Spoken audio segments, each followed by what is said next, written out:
searching for greatness in a sea of the dying and shameless. A sea of the aimless. I don't wanna be one of the nameless. I'ma wake up with the mindset that one day I'm gonna make it. And I don't think I'll be fine if I don't break my limitations. Don't try to stop me, I exist to write my own story. I'll make a decision if I want some peace or if I want the glory, yeah. Don't want a life that is complacent or possibly boring, just want a life that is worth every day exploring, My whole life I just wanted someone who would notice me. My whole life I just wanted to be somebody to be. Yeah, I just wanna be great. Yeah, I just wanna be great. Yeah, I just wanna be great. Yeah, yeah, I just wanna be great. Yeah, I just wanna be great. Yeah, I just wanna be great.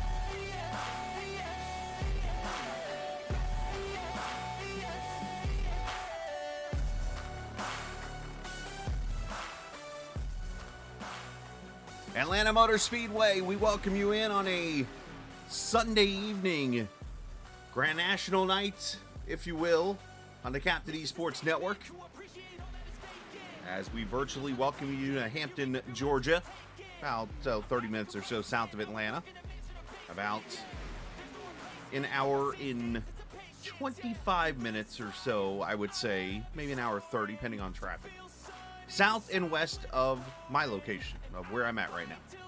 But we're ready to rock and roll tonight for Sim500 action from the Atlanta Motor Speedway tonight, race number 6, as we got 120 laps of racing this evening in the NC811 Grand National Series.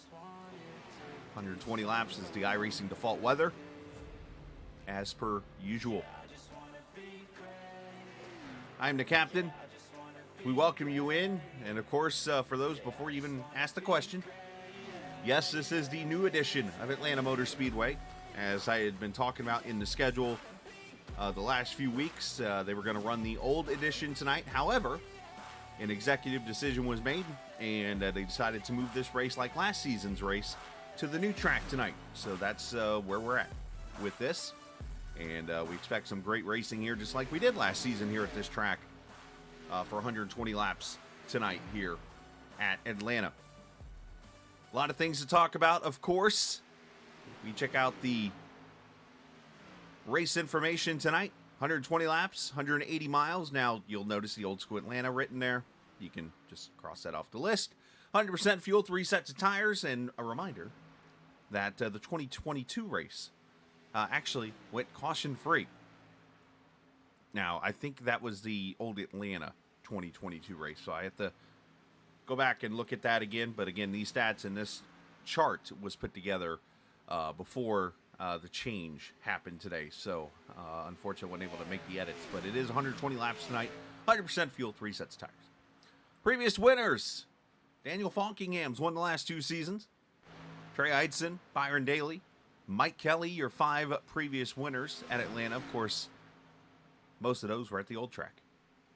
And a lot of new notes coming here as we get into the season. Here's your point standings as we enter. Pedro Mojica, 17-point lead over Chad Coleman. 44 for Bob Gillenwater. Scott Simley right there in 4th. And you look down at the bubble, a very tight battle right now. Nigel Standish, Doy Woods, Tom Dreiling, Troy Radford. That is your final 4 in. And then from Jose Gonzalez down, those guys out by less than 10 points right now. It is a very tight battle after 5 races. And remember, the playoffs are going to be coming really quickly, because this is the Grand National Series, which runs a shorter schedule because of the changes to the schedule accommodating to the NFL's schedule. So basically, what the drivers wanted was to, excuse me, have September and the rest of the way off so that they could watch football on Sundays. And that's where the schedule got kind of chopped up a little bit, and that's where we sit where we are right now. So I've got about 30 seconds or so here before we go into qualifying, which of course will be single car. Now they will be able to go below that red line for qualifying. However, during the race, They're being very strict on that. Passing below the red line, we'll have to keep an eye if anybody tries to pull a move like that. It could be a penalty in play after the race. But we shall see when it's all said and done.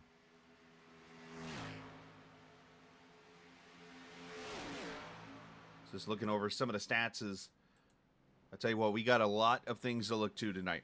We're going to have a track that gets pretty loose in the long run. We're going to see some good side-by-side racing.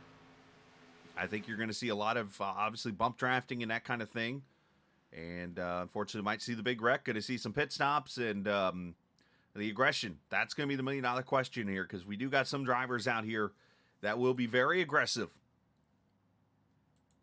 But then again, we got some drivers out here that will be patient and trying to get that car to the end of this race. Of course, you go back to the truck race back when that happened during the winter season. And that one was won by Brian Wortman on a last lap pass because pretty much the whole field wadded it up. All right, qualifying underway.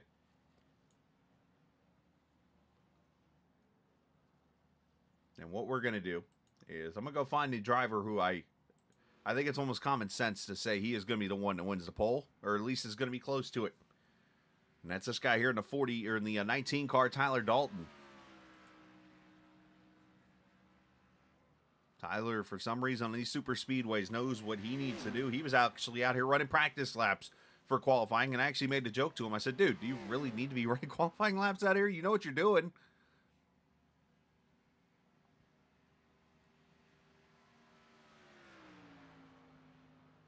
And as per usual, if you see the purple, that means they're on a pole lap. The green means they're on a faster lap, and the yellow means not so fast of a lap.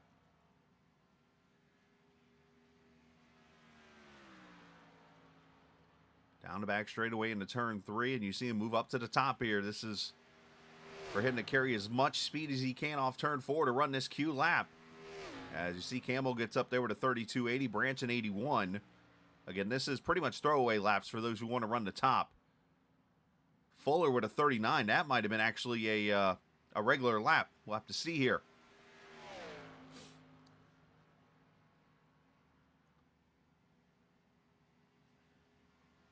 Hagman 34.97. Not sure what happened there.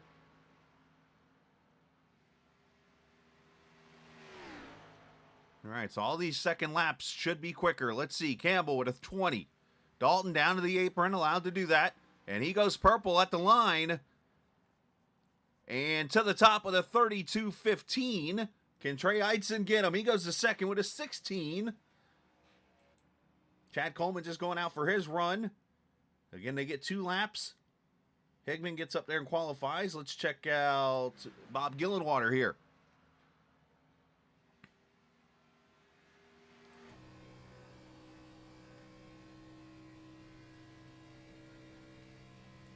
Hudson 32.29 puts him up in the 8th position.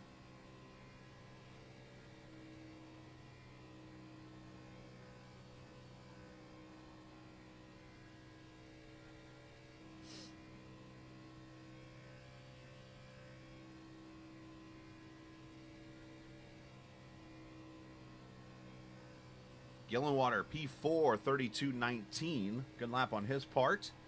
Here's Chad Coleman, the Georgia driver, home track.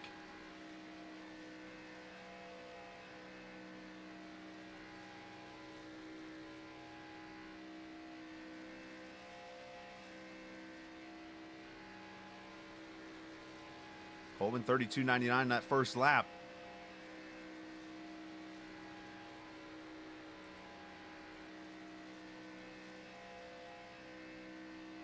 Wide open, trying to carry the speed down the back straightaway here. 171, 172. Kevin DeBrown up to the 9th position. Don't see anybody in purple. Chad just went purple. Is it going to happen? No. 32.20, 5th, but fastest in the second split. Let's watch Mojica.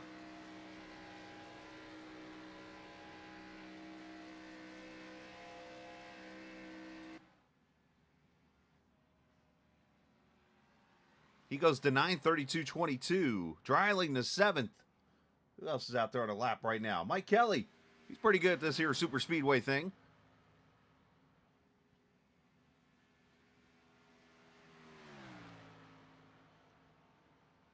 As we got about 20 seconds left.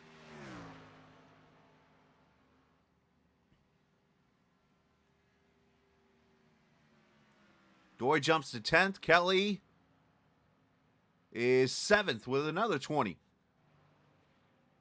Jimmy Coleman crossing the line. 16th for him. And that's going to be it. So qualifying is over. And once again, Tyler Dalton gets the 811 call before you dig. Pole award. We'll step away for a quick second. We'll get a word with him as we come to the green flag here on the Captain Esports Network. If recent storms have caused damage to your property, contact 811 before you begin your cleanup. Buried utilities around uprooted trees can make a bad situation worse if those lines are not located before digging. Electric, natural gas, and internet lines are everywhere, and knowing where they are is the safest way to start any digging project. Call North Carolina 811 by dialing 811 or by using single address ticket on nc811.org or the NC811 app.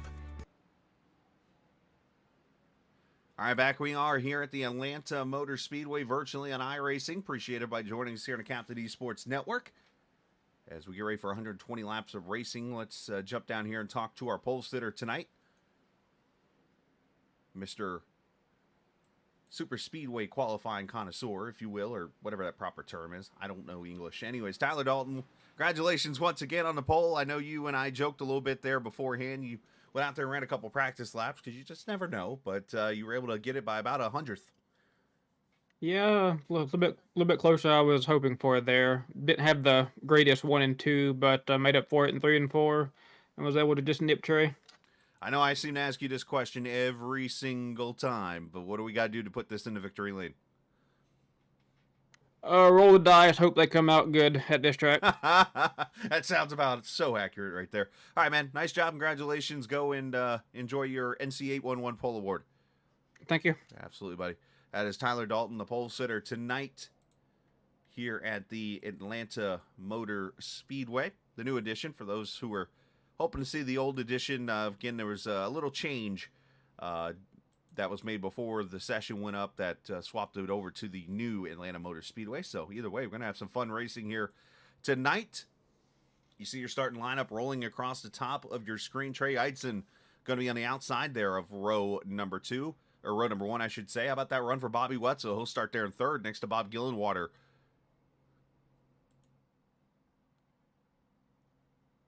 As the cars will roll off.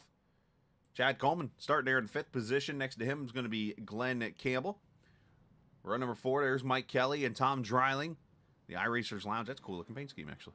And at 32. Somebody tell Campbell to go. Kyle Merkel will start there alongside, I believe it's, was that Doy Woods? I know this is where everything kind of gets mixed up, but that's your top 10 in the standings. I think Merkel is next to Marinick, actually, there in the 1 car.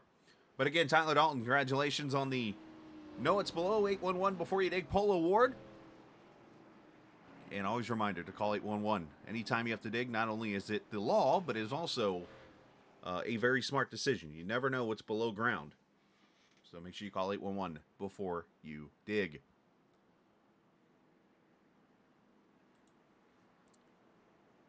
Show you the race info once again. 120 laps, 180 miles, 100% fuel, 3 sets of tires, and ignore the bottom 2.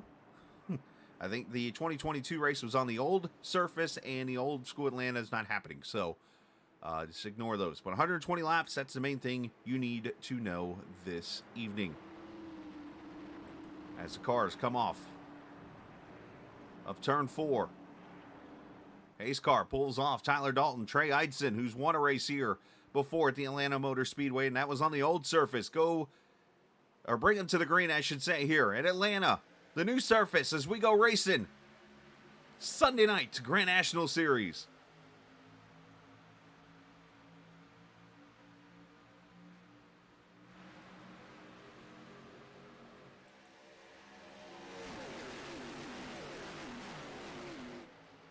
Our cameras tonight presented by TrackCams22.com. You can check them out online on Facebook and on their website, of course, TrackCams22.com. Couple cars starting from pit road. Steve Ritter being one of them. Tommy Ryan and Randy Oakham weren't able to take the green flag as Dalton went to the top side. And here comes the 7 of Trey Eidson to the bottom as Dalton leads lap 1.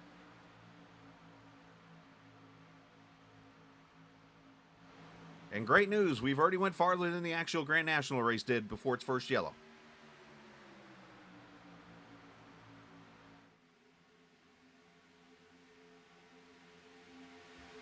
Dalton leading Bobby Wetzel there top side. Glenn Campbell, I'm sorry, that's Bob Gillenwater with Glenn Campbell behind him.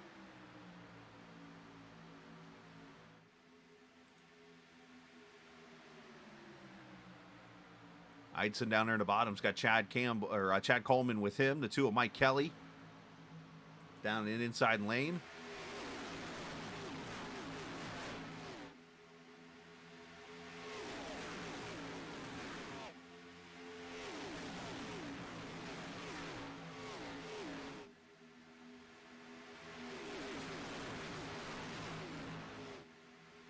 I think you're going to see a lot of patience. The problem is, though, is the handling is going to come into play here.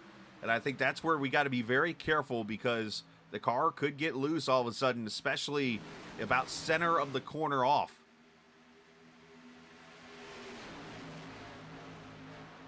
And, of course, as you know, these guys like to rock the track temp. And as you see right here, 116 degrees right now. It has just changed to cloudy. I'm going to work on something this week to where I can have the weather up on the screen the whole time for you guys. I'll do that for all the broadcasts, but as Eidson and Dalton continue side by side right now, Dalton leads lap 4.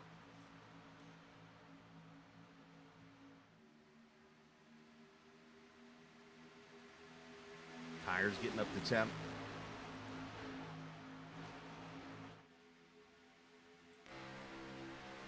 We ride on board Doy Woods here in the Winn-Dixie number 28.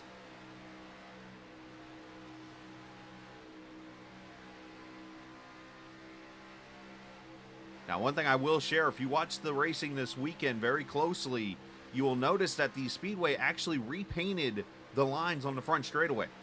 And you would have noticed that the transitions were a little easier, so to say, if you will, from each dogleg. Where here, obviously, it's still the older, there's no update, obviously, since they did it this weekend. So you're going to notice more of a sharper transition in the doglegs than you might have saw in today's race. So like right here, watch how you got to kind of crank the wheel left.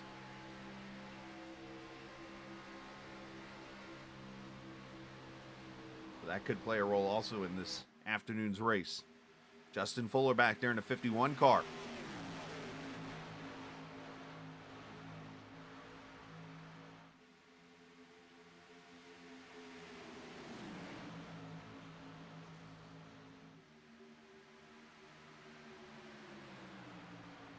Tom Dreiling up there in the 32. There's the 60 of John Higman. There's your points leader also. He's on the top side there in that black Trans Service car. That is Pedro Mojica.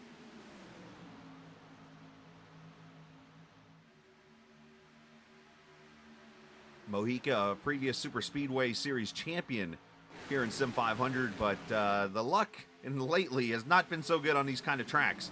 And of course, he's got the ever so pushy Kevin Brown there behind him. Kevin will push anything to the front.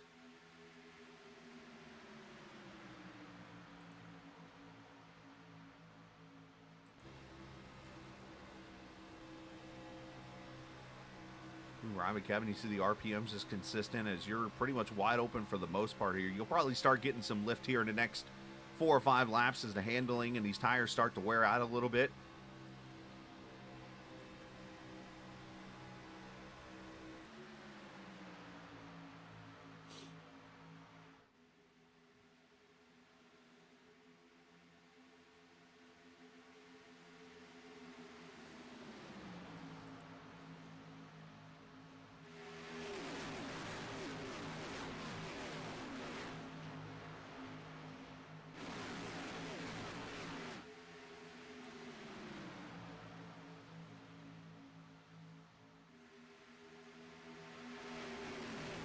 Eidson and Dalton continue to be side by side up here in the front.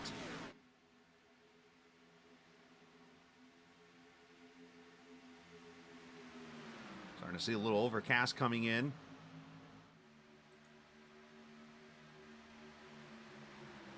Starting to see some cars dance a little bit. And then let's look back here.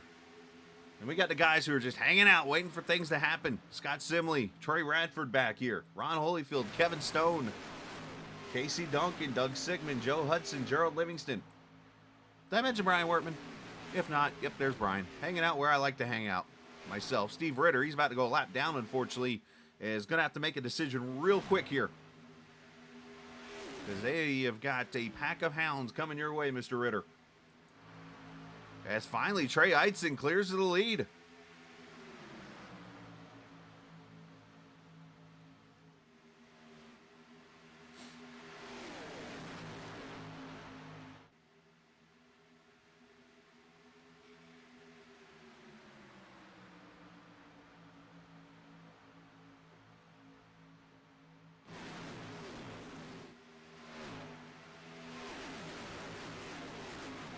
Now, the good news here is, with the way these cars suck up and the way this package is, Ritter can probably drop to the apron, let these cars by, and jump up where the guys are single file back there towards the back and be able to join in and join the draft.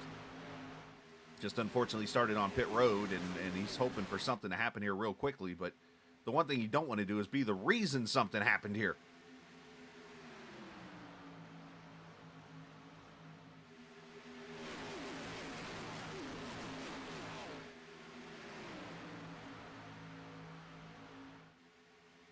And it looks like he's actually just going to hold his lane there on the bottom and allow these guys to maybe go around. But look how quick he catches the draft there and joins right in with the pack. I mean, that's how, the speed difference really here is not as heavy, so to say, as you... Oh, there's contact! Coleman and Dalton, and there they go! This is going to be huge.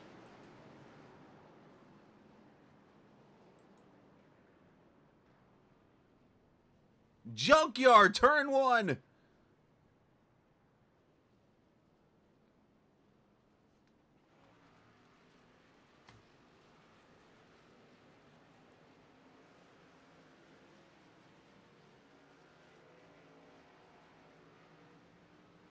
And you see the point leader involved, and a lot of guys up towards the top in the points involved in this accident.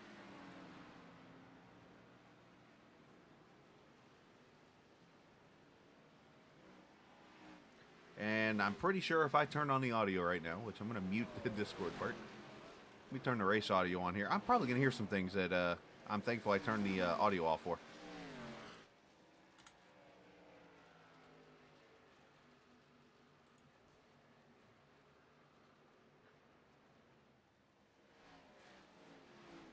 Mr. Skinner, hello, sir.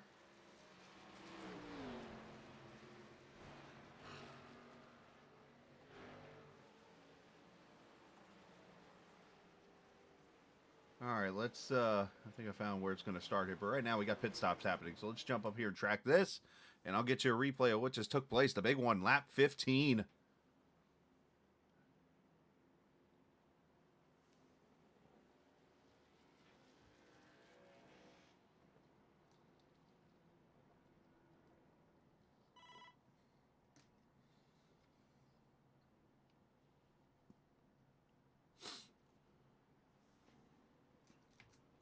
And it looks like going to see some fuel only. You see Tyler Dalton with that nose damage. Toy Wood's going to win the race off pit road here.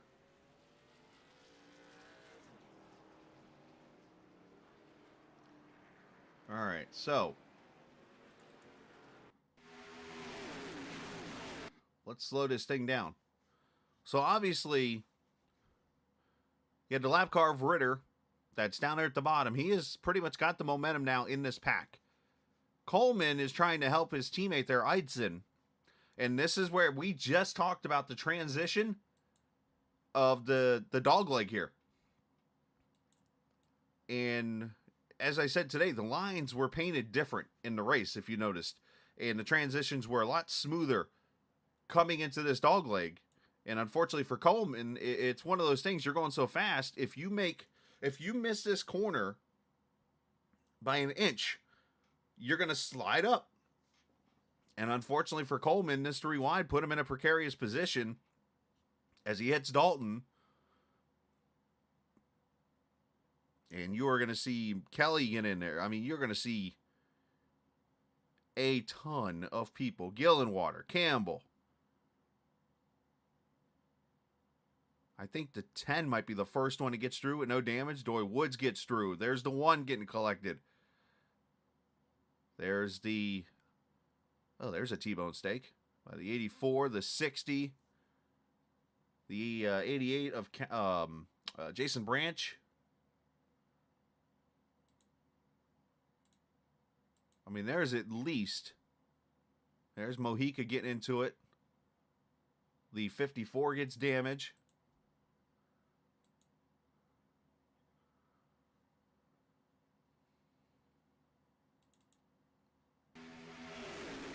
Watch this at real speed now.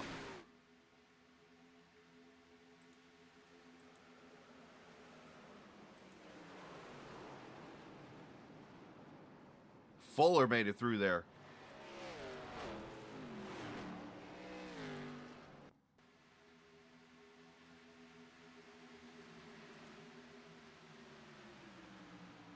Richard Beasley in the Haviland car down here. Okay, he's in a different numbered car. He gets through there. Look at this. That might be the drive of the wreck right there. Oh, no. Oh, he's good.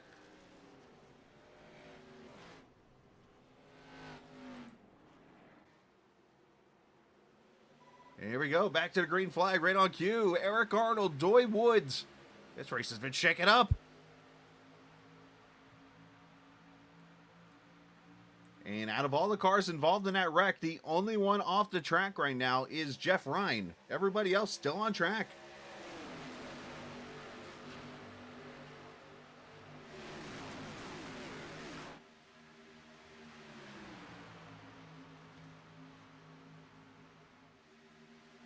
Kyle Merkel in that 10 car up to the 6th position. Justin Fuller up to 5th.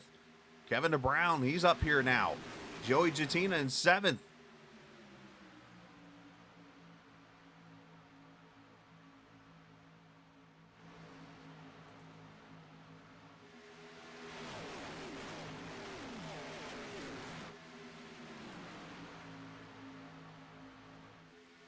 That wreck ended up being a great break in the end for a lot of drivers, but one particular driver caught a lucky break in that one. And it's this guy right here, Steve Ritter, the one that just got lapped and was in the inside lane. He is now back on the lead lap and rolling. And he's got a lot of injured cars here, and I'm curious to see this right here when Ritter gets up to Coleman. This will tell me right here if Coleman is angry at Ritter without even asking. I mean, Coleman looks like he's up to speed, even though his rear end looks like somebody stomped on his NOS can. And you see Wetzel with the damage on his rear. Tyler Dalton with no front end.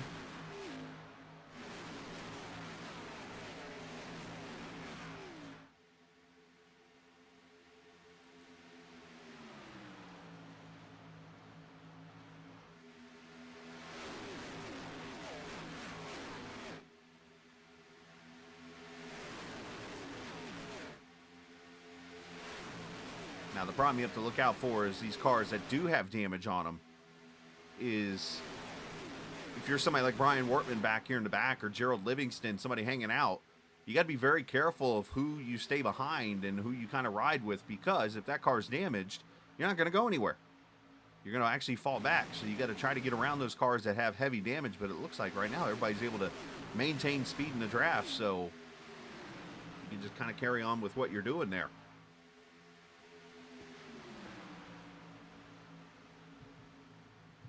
Oh, by the way, tomorrow night, the Cup Series is doing the same thing.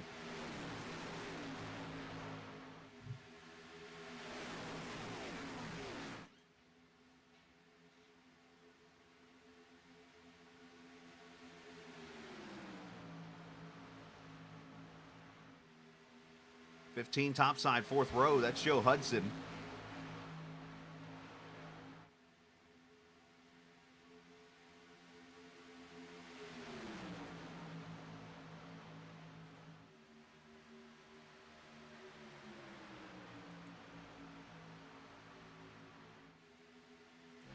the boss man here. 8th position, Joey Jatina.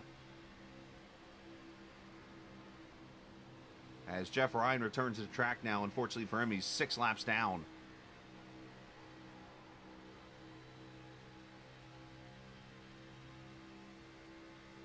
Well, as I bring up this screen right here, this just got shaken up a ton.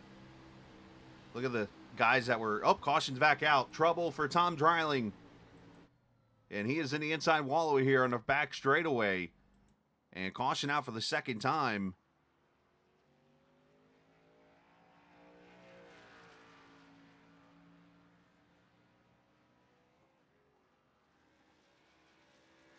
Looks like a single car spin here. Let's see what happens to the 32. Riding there behind Gerald Livingston. Brian Wortman there behind him.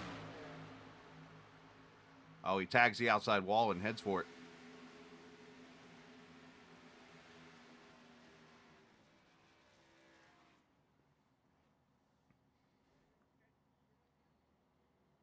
Second caution out.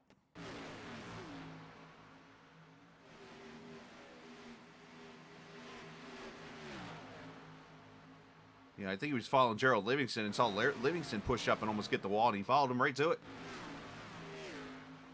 A caution out here for the second time, and as we go back live, we have got some action on pit road again. Most of the leaders coming back in for at least fuel. Some tires, maybe some damage fixing there. I see Merkel with some nose damage right there where it says Camaro or Camaro, depending on how you want to have fun saying it. You got cars that's going to come in and work on damage. I mean, they were able to maintain speed in the pack, so now it's just a matter of getting the brakes that they need.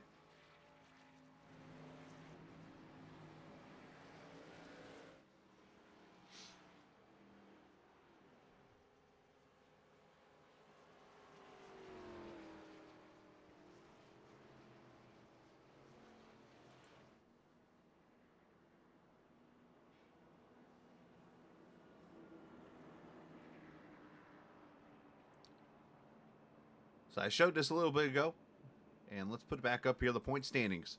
As we entered tonight, Mojica, Coleman, Gillenwater, all 3 of them were involved in that accident. Scott Simley made it through, Kevin DeBrown made it through, Kelly was involved, Dalton was involved, Ritter, you could kind of say was involved in a different way. Calantoni got in there, and I didn't see, I think Holyfield's up there, so I don't think he was in it. Thought maybe he was. Not sure. I'll have to check on that one. Eric Arnold obviously wasn't. Marinick and Standish, not sure. I don't think they were involved. So, as you see, the points can definitely change up a little bit here. Now, of course, this was after last week's race, and I don't have the power, the telemetry, or anything like that to show you, hey, that's the points as of right now. But I can at least show you what the points were going into the race. Hey, Brent, appreciate you checking in. Day was pretty good. I actually kind of had an interesting day. I'm actually tired. It's been a long week and a long weekend. Took the family up to, we decided, we usually go to the mountains, enjoy family day, stuff like that. We were going to go to Blairsville and check out the town for the first time because we live in the mountains of Georgia. And decided, hey, let's go up to Hiawassee and go climb a huge mountain. Not actual climb it, but like we drove up to it and then went up these stairs and to the top where there's like... it was not Brasstown Bald. It was, I forget what it's called now. But they call it Stairway to Heaven, apparently, or something. It's like a nickname. I don't know. And mind it was all of 35 to 40 degrees today. So it was pretty cold up there. But took some cool photos. That was pretty cool. Came back. And here we are. About to go back green. Lap number 28. Hope you guys had a good weekend.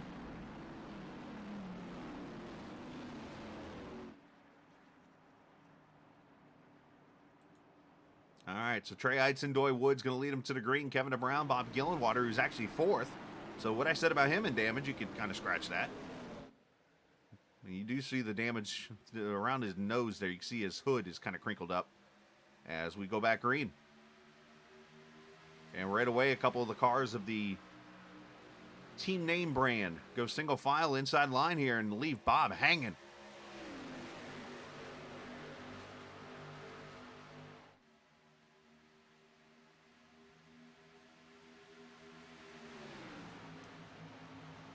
I do appreciate the kind words, Brent. As to the inside, Doy's going to give the lead to Eidson, it looks like. And you saw the 51 go topside by himself. Takes him 3 wide back here. And all of a sudden, Steve Ritter, who about 15 laps ago was about to go a lap down, is now in the top 10.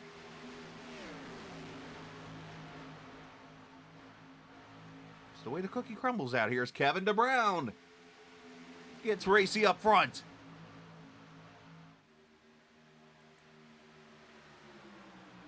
Boy, careful with that middle lane.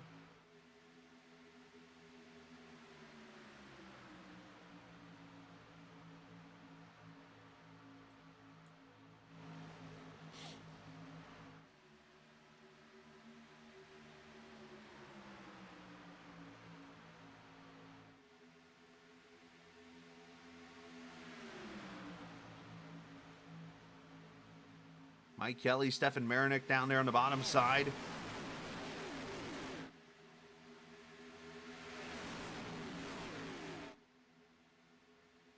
Cloud's out here playing peekaboo. Another car involved in that wreck just a little bit ago is the 88 of Jason Branch, the Navy car, up to the top 10 now in the 10th position. Charles Van Schaik is right there, the SpongeBob SquarePants car. I did get your message on Twitter.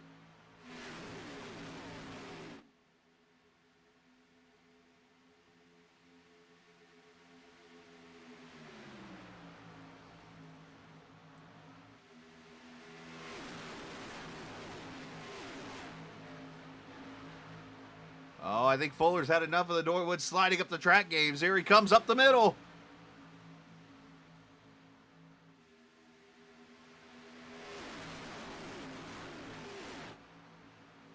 Makes the move, gets to the back of Kevin, and he's going to start pushing him.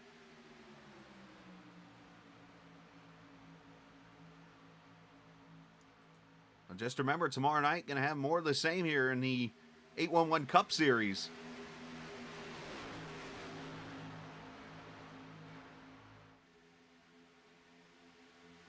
For them, of course, it's race number 5. And speaking of 5, here's the next 5 weeks of racing. And for some reason that did not update, so I apologize.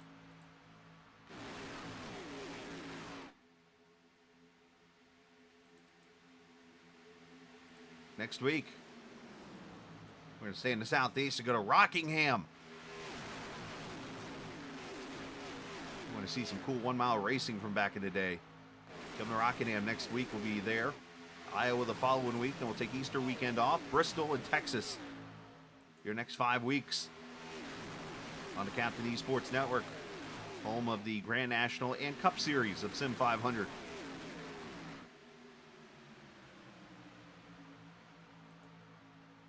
As Fuller now going to go to the outside for the lead. Justin started all the way back into 13th position.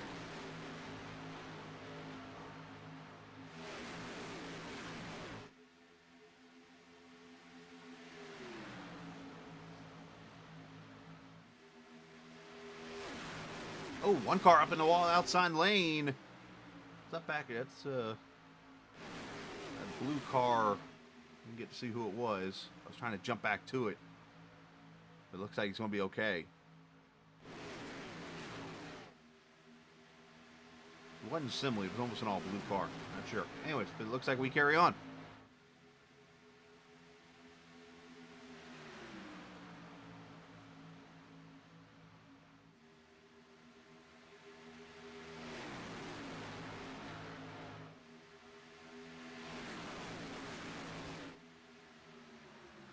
Fuller leading that lap with help from Kevin there in the front. Ooh, little check up there, a little bobble.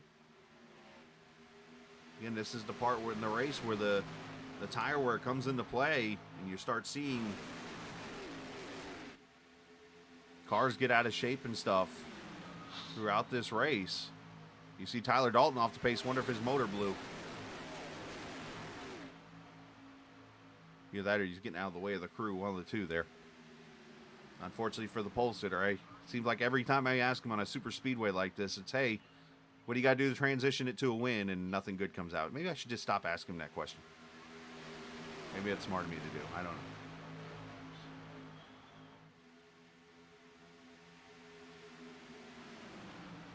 And Justin Fuller leads Trey Eitzen. Kevin DeBrown is third. Mike Kelly, Stefan Marinick, your top five.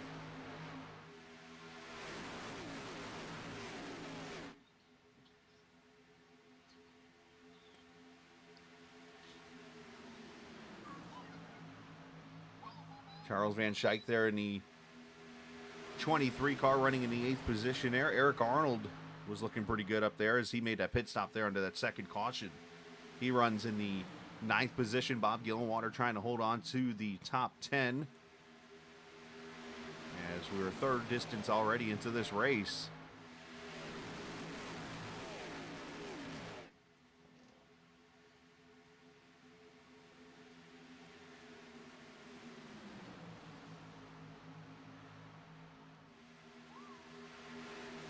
Good side-by-side racing here throughout the field. Looks like all the way back to about the 30th position, pretty much side-by-side. Wortman, the only one who's not side-by-side right now.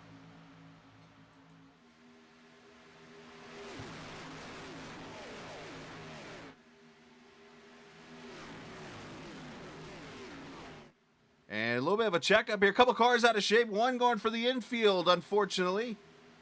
Troy Radford. Great save on his part and a great save by the field. That could have been ugly.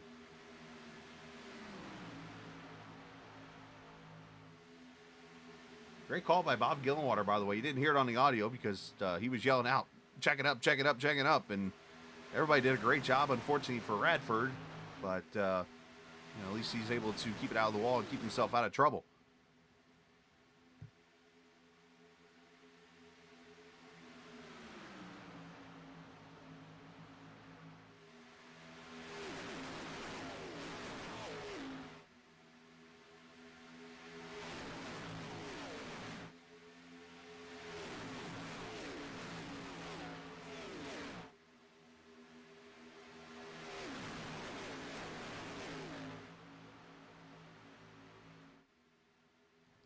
Fuller and Eitzen staying side by side with Eric Arnold now moving up into the 3rd position.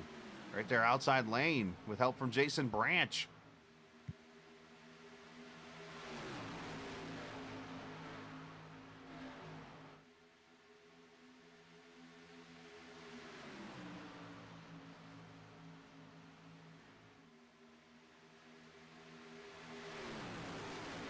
The 44 laps complete.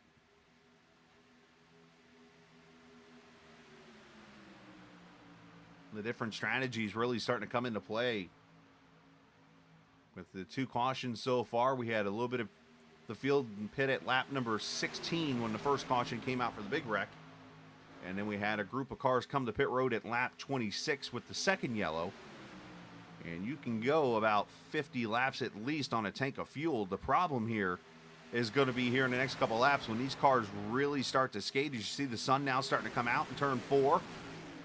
These cars are really going to start doing the old dance in the corners here. And hopefully these guys realize it by running the laps they did in practice that this car is going to start skating.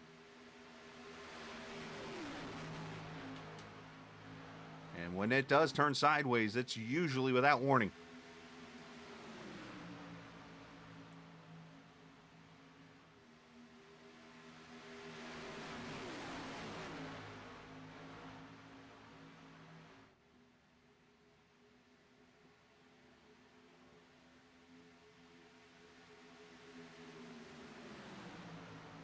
"46 laps complete."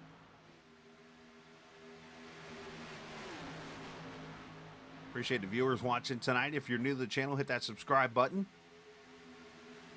If you're not new to the channel, we appreciate you coming back. If you got some friends or family members or anybody you know that likes watching this kind of racing and likes watching iRacing and nothing to do tonight, as looks like Branch got out of shape. And look at this, 3, 4 wide. They're everywhere.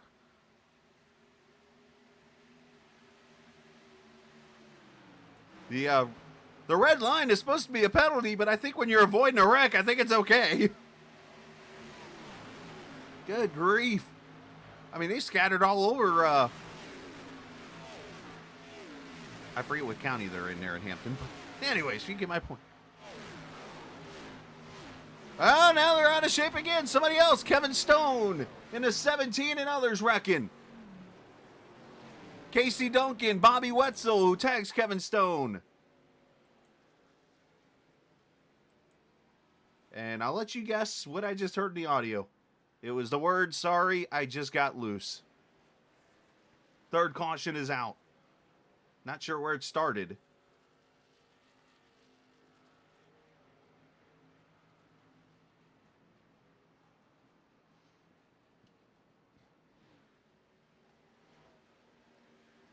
It usually is about 15 or 16 laps.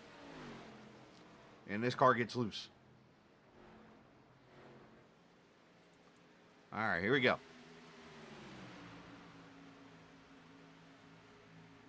That's a fair point, Aaron, but you want to go look at that. Oh, Steve Ritter's the one who got loose. So Ritter gets loose, takes Van Schaik with him.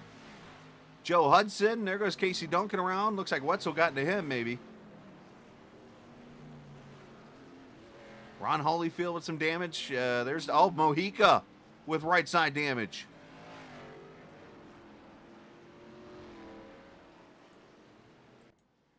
All right, leaders on pit road. We'll come back to the replay here in a second.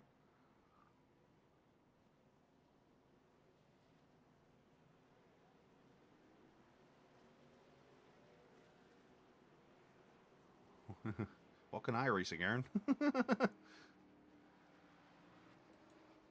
Race off pit road, won by Eric Arnold.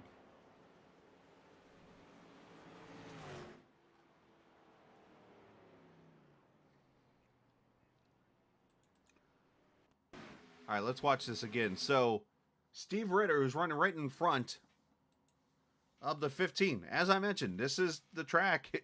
You just start getting loose, and you see the back end already starting to come around right there.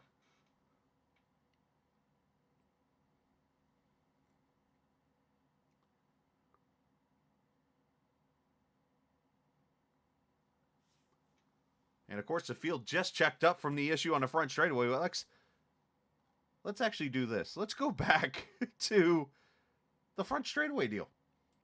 Fuck. All right, that's the wreck. Never mind. Gillen water getting through it. I apologize for that. Let's try it again.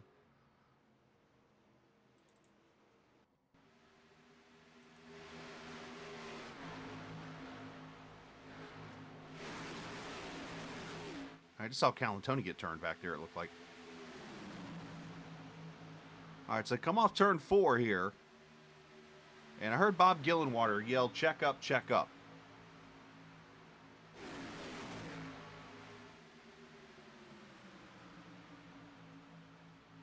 Must have been the next lap. So we'll come around one more again. That was lap 44.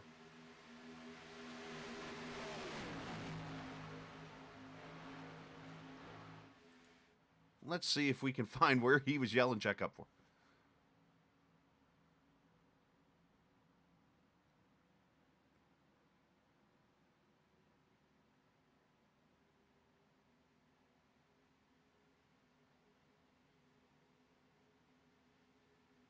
It wasn't that lap either.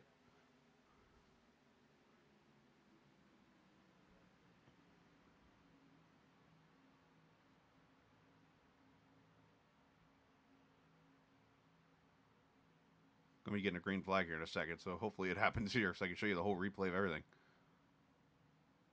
If not, I just showed you 2 laps.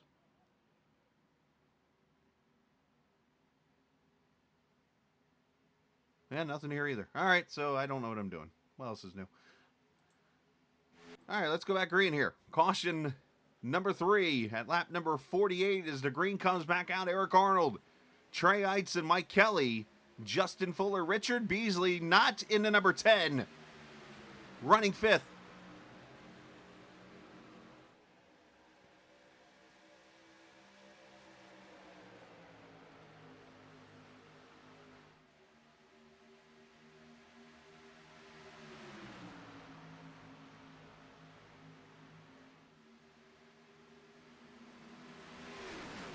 Oh, Arnold down to the apron.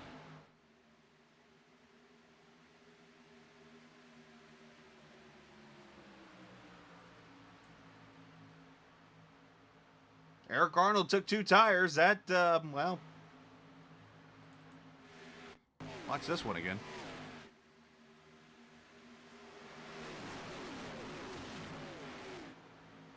Just a note to anybody who's a rookie on iRacing.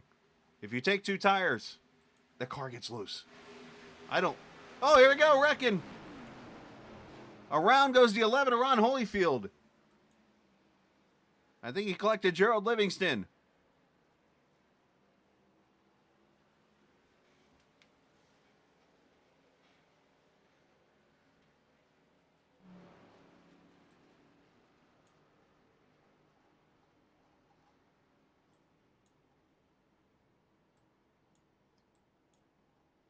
All right, caution out for the 4th time.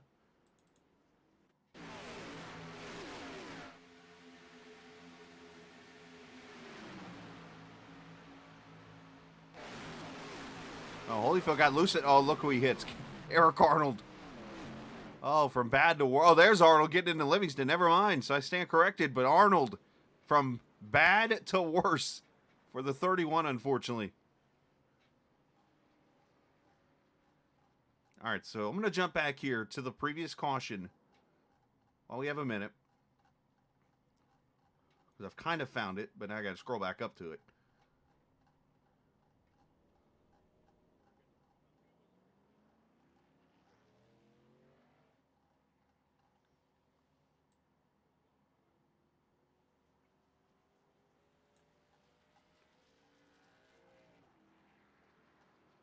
Tyler Dalton can get the waiver out.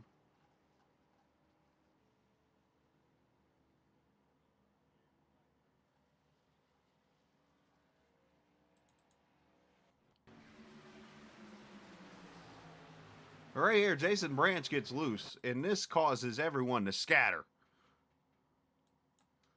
This is where all the fun started at the last caution. So Branch is going to get loose right there. And everybody just scatters like there's no tomorrow. Let's watch this save again since we can see it on camera. Branch is the 3rd car outside lane. Oh, you see the leader gets loose too there. Fuller. And here's where everybody just tries to go wherever they can. Everybody does good getting out of the... And Dalton does a good job getting out of the way. Then they come to the back straightaway.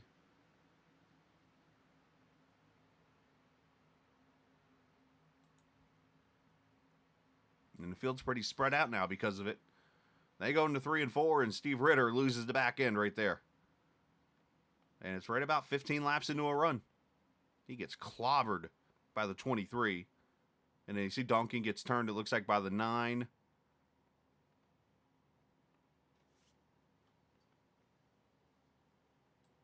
So that was the last caution of that whole sequence, what happened.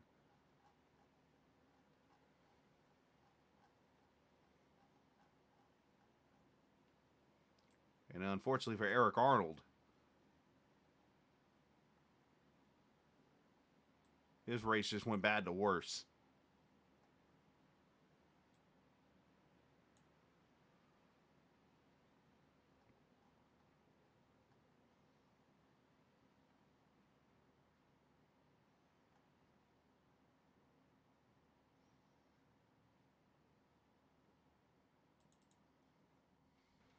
Watch up top there. You'll see him gets loose there into turn 3 and 4. We're going to stay on him here.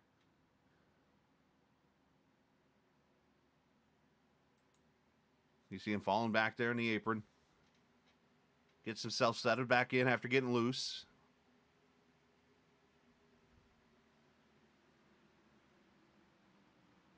And again, he took 2 tires, so that's where he got loose there. Here he is still right there inside the lane. Down the back straightaway into turn 3, and up ahead, you're going to see Ron Holyfield get loose, and unfortunately for Eric Arnold, he finds his way into the wreck.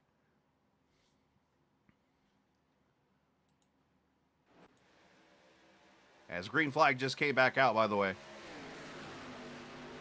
Trey Eitz and Justin Fuller leads them to the green here. Stefan Marinik, the 10 of Merkel, I'm sorry, running up there in the top 5 himself. I mean, I'm starting to wonder how many cars don't have damage.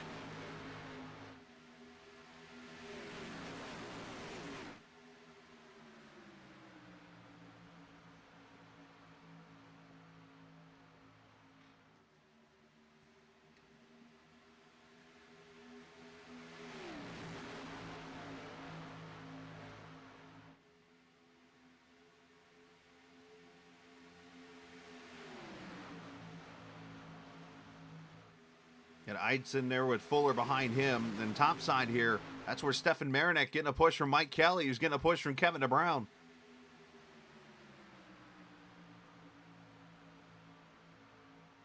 As we're about to come up to halfway this time by.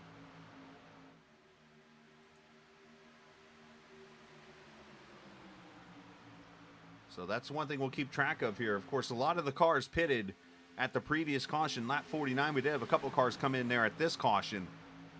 But we got to keep track. About 15 laps from lap 50 is going to be lap 65. I think you can throw a couple laps in there of bonus. So let's keep track from 67 to 70, and even after that, of some of the looseness we're going to get out of this car, because I think that's about the number that these fresh tires are hanging on before they start getting loose. And like I said, when they get loose, as you're seeing, it's one, almost uncatchable, but two, it's also surprising when it happens. Kind of like a bumper hook, if you will.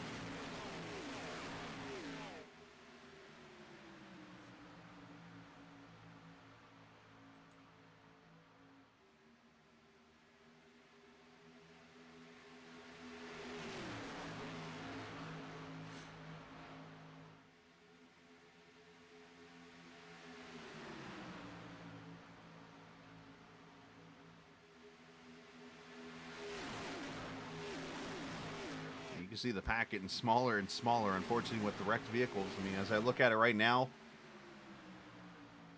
everybody in this race is still on track outside of Joe Hudson and Tom Dreiling. Everybody else is out here, though, with either damage or a car in one piece somehow.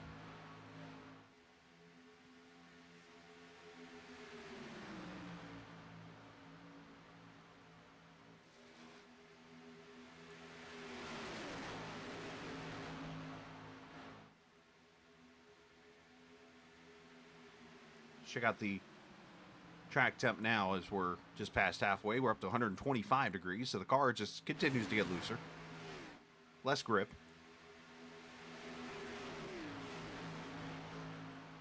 Now, the one thing I have not been able to figure out from just the research I've done and talking to people in this series is seeing if it's coming from the tire wear that's causing the car to get loose, or is it the heat in the tire that's causing it to get loose.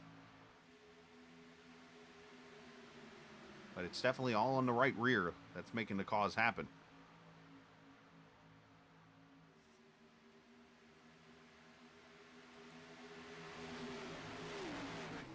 Glenn Campbell getting some help at 31 there behind him. Eric Arnold still going, still trucking.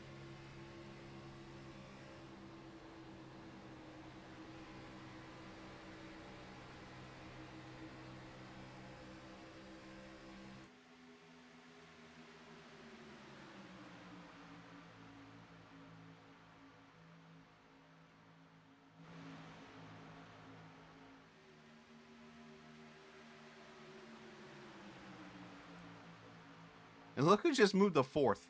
Man's been involved in 2 accidents tonight. That right side is all beaten up. And Pedro Mojica's up in the top 5 now. Rear end's got damage. Front end's got damage. One thing not damaged is the top of his car.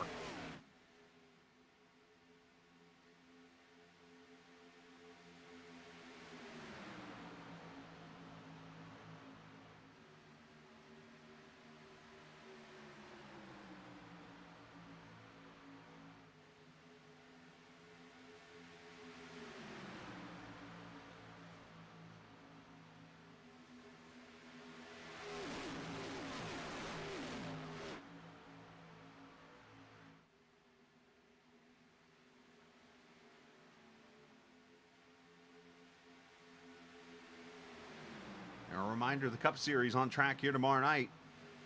8:15 Eastern Time. We'll be with you from Atlanta Motor Speedway.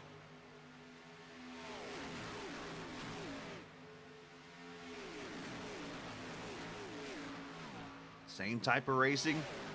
Probably the same type of action. And some interestingness coming up here as we got 3 lap cars.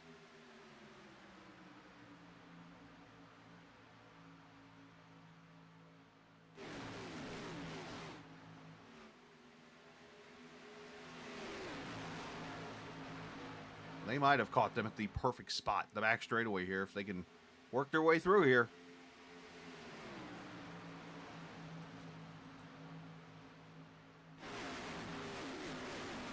It's just one of those deals where everybody just needs to check up, give each other plenty of room here.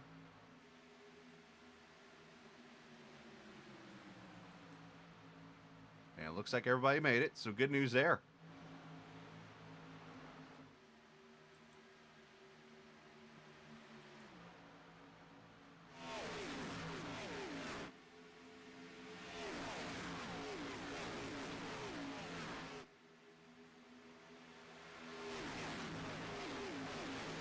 All right, so lap 70 this time by, so we're at about that 15-lap threshold right now. So not that I warrant it or anything, but this is the period where you have to watch because you're going to see some cars get loose. And you see Mojica move to the top side here. He's going to fall back, but as per always, there's Kevin DeBrown to help him out. And this might have been more of a move to push Kelly and Marinik out of the pack.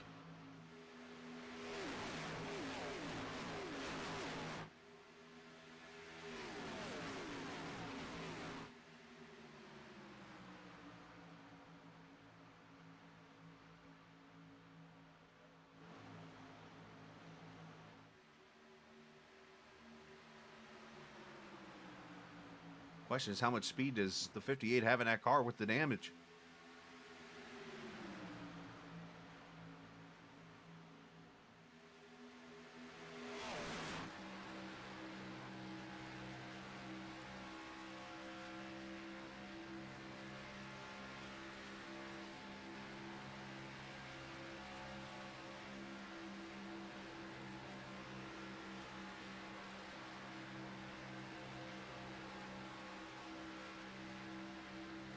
Somebody smoked it on the back straightaway there.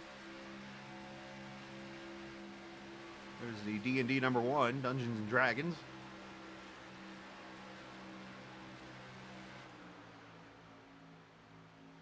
Of Stefan Marinik. All of a sudden his pack is broken away a little bit here.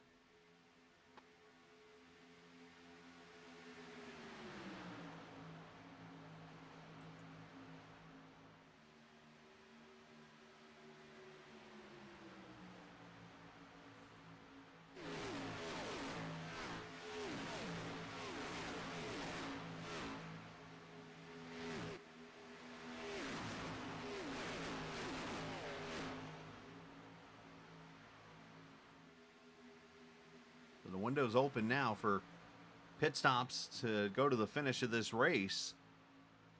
You got to wonder, 54 gets you to, if you were to say 50 laps on a tank, to about 104. But I would think you maybe split the race in half. From 50 to 120, it's 70, so 35, 35. But that, of course, is assuming nothing happens. And right now, it's just so unpredictable with the way the car is handling on this track.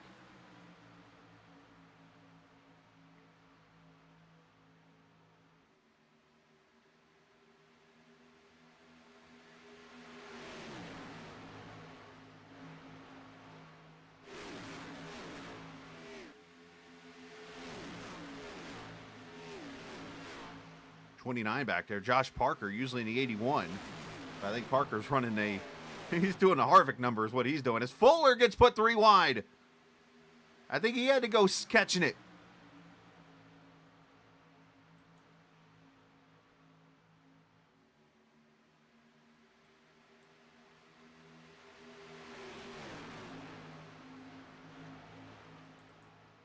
See if I'm right. Of course, it happens right out of the camera view. Try it again.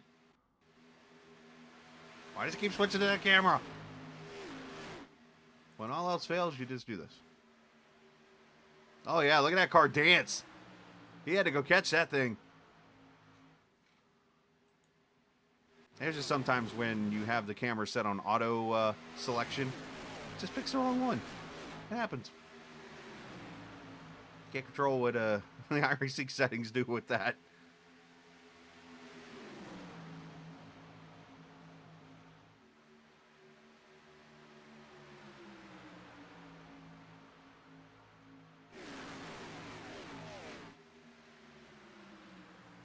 Ooh, Fuller got a good run there on Kevin. I thought he was going to take a 3, but thought better of it. So we've got a couple of separate packs. You got these guys back here. They're trying to figure out who's got the cleanest car that could potentially lead the pack.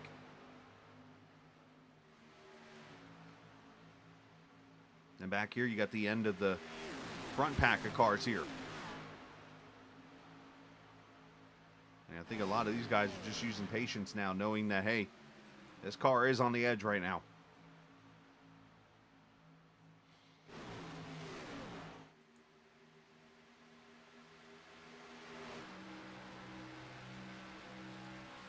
Rival Mike Kelly looking back at Bob Gillenwater.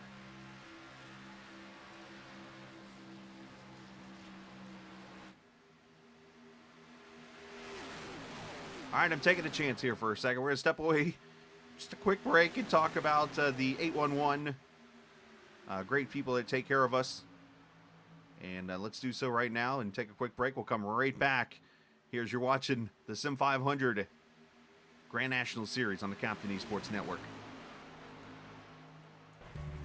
If recent storms have caused damage to your property, contact 811 before you begin your cleanup. Buried utilities around uprooted trees can make a bad situation worse if those lines are not located before digging. Electric, natural gas, and internet lines are everywhere, and knowing where they are is the safest way to start any digging project. Call North Carolina 811 by dialing 811 or by using single address ticket on nc811.org or the NC811 app. All right, we're back. We're still green. 40 laps to go. Eidson, Mojica, Marinick, DeBrown, Kelly, and Fuller. That's your top 6, literally right there side by side. Oh, Kevin. Oh, Kevin getting a little dancy there.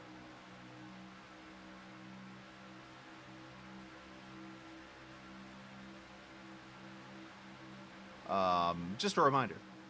It's not just North Carolina, by the way. The 811 exists. They are the sponsor of the series, but any state in the United States, if you are there, as somebody else is smoking, as any other state in the United States you are in, you type in 811 and whatever state you're in you'll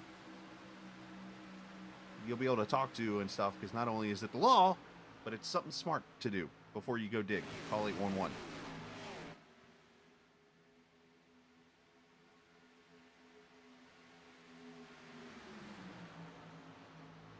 "38 laps to go. By far the longest run we've had in this race.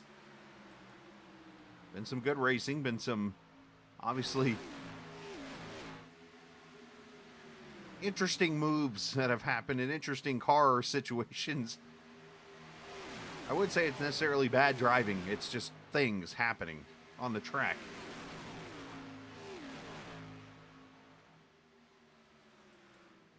As we see the different packs of cars.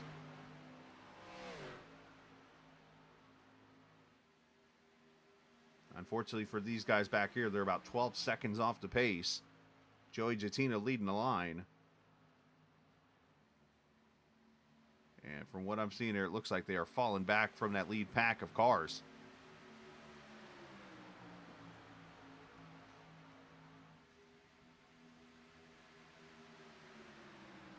Eidson continues to lead as Gerald Livingston comes to pit road.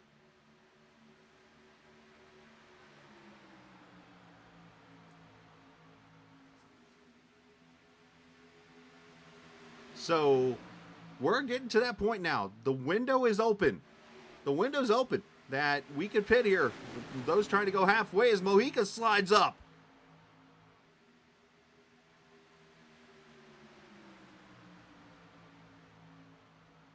Now, here's the thing. NASCAR put the rule out and made turn 3 the entrance to turn 3 as your pit road entrance to go to pits. That's not here on iRacing. So they will have to enter off turn 4. As you see Brian Wortman getting out of the way. For these cars to come to pit road, not to mention they're coming up on like 3 or 4 modifieds. As Wortman's out of control on the apron, now they're wrecking. Right off turn 4, Josh Parker goes around. And now the caution is out, so forget everything I just said. Scott Simley wrecking.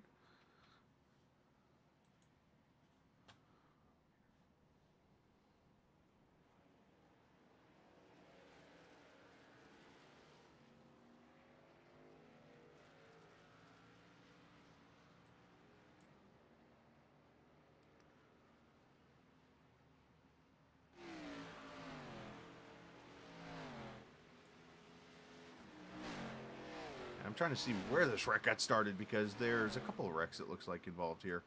But it looks like this is the main one here. Kevin DeBrown, or not Kevin DeBrown, but Josh Parker, Scott Simley. You see Wortman getting loose. Oh, and Simley gets in there late.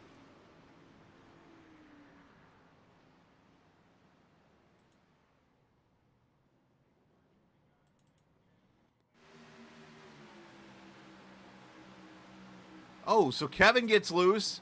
Fuller gets into Kevin DeBrown, who gets turned into Parker, and there's Calantoni getting a piece. And then Scott Simley, I promise you, he's down there. He's going to get turned. There you go.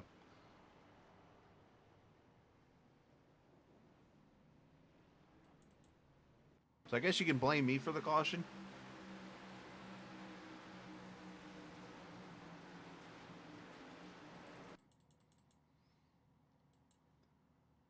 Well, once again, something...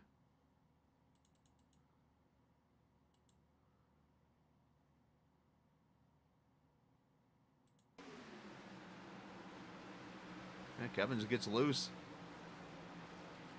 Fuller nowhere to go. Gets into Parker. Calantoni gets a piece. And then Simley gets into the back of Arnold and causes him to spin. So, as that happens, pit stops. And race off pit road. Trey Eitzen, Marinick, Kelly, Bob Gillenwater. And a couple cars staying out. And a couple cars fuel only. Interesting.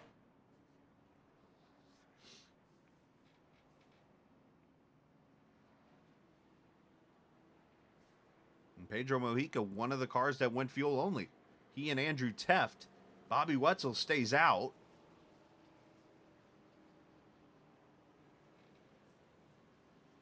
I'm not sure if Bobby's going to come to pit road or not. We'll see. He's got himself an interesting modified there.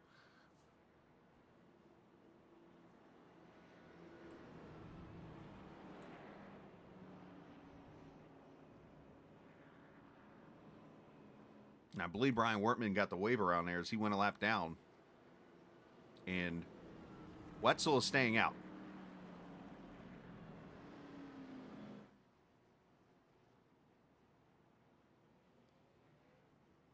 This is going to get interesting.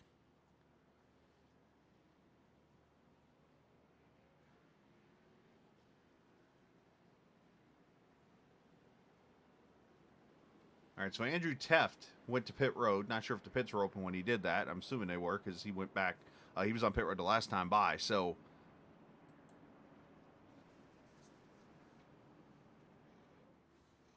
this is very interesting considering that, what was it, last week or 2 weeks ago we had a similar situation. I think it was last week at Phoenix where Eric Arnold stayed out with similar damage, and unfortunately there were some issues with some cars getting around him and a lot of people mad.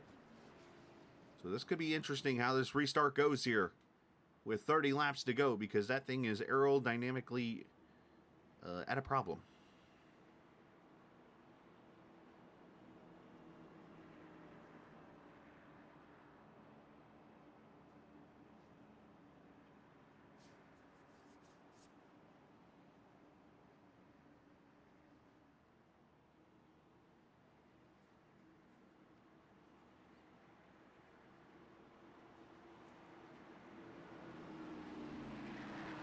We will go green with 30 laps to go.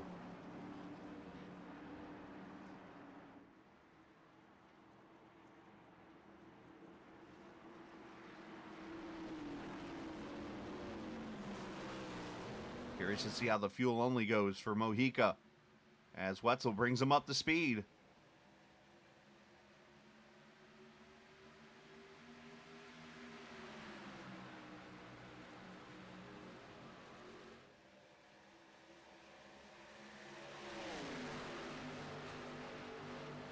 And he jumps to the bottom. He sees he's under power, so smart move on his part.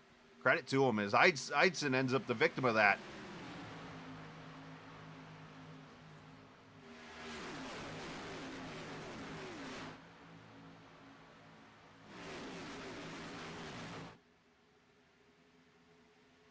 So and now Trey off the side of Bobby Gillenwater. And that gets Doy Wood's turn, and here we go. And I think everybody saved it. Holy cow. Oh, nope, I'm wrong.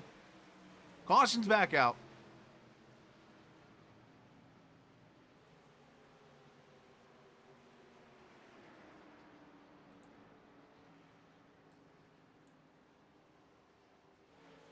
Looks like it was Jimmy Coleman in the end that becomes victim of the whole thing.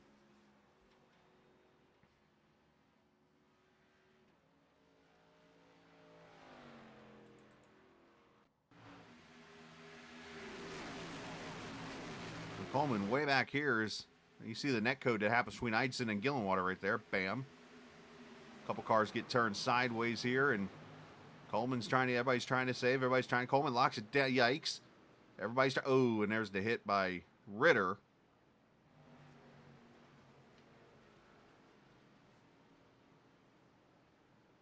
And I think the caution came out because basically Coleman was pretty much stopped.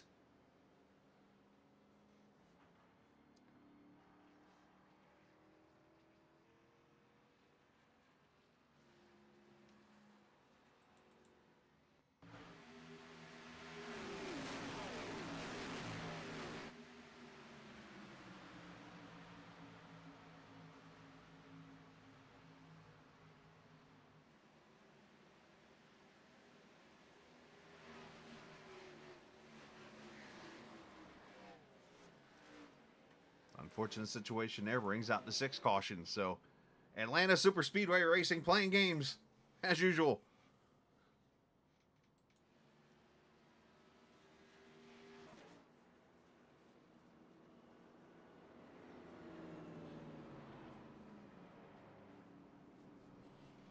Now Stefan Marinick leads this race. Bob Gillenwater second. Beasley now third. Be funny if Beasley won this race in the 39. He might not ever change numbers.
All right, so going to come to the green with 25 laps to go.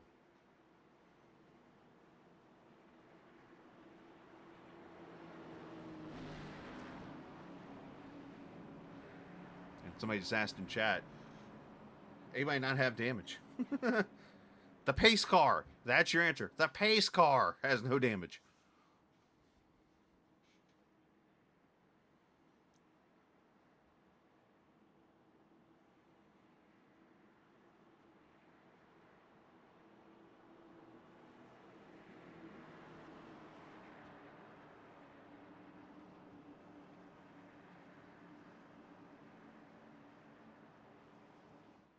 As we get ready to come to the green flag, 25 laps to go.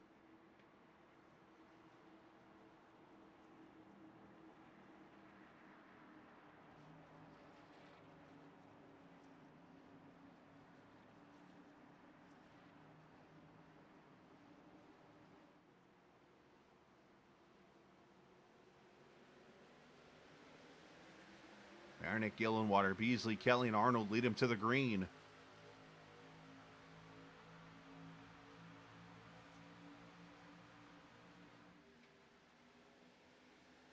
Bob Gillenwater, or should say Joey Justina up there topside. Eric Arnold down there on the bottom side there to help. There's Trey Eidson who's holding on there. Jason Branch now joining this battle. Yeah, there's no way to hit the pace car, unfortunately. I have, in a weird way, seen a pace car in iRacing wreck somebody. That happened years ago, though. As Beasley going to get pushed out to the front by Kelly.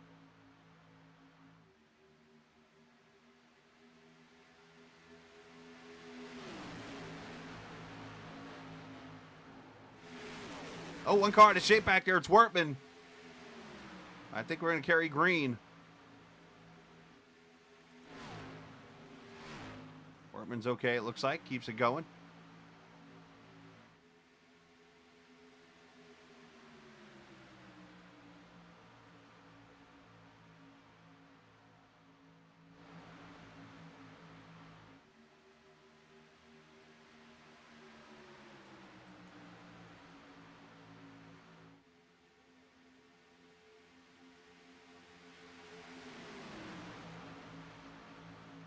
Everybody 2 by 2.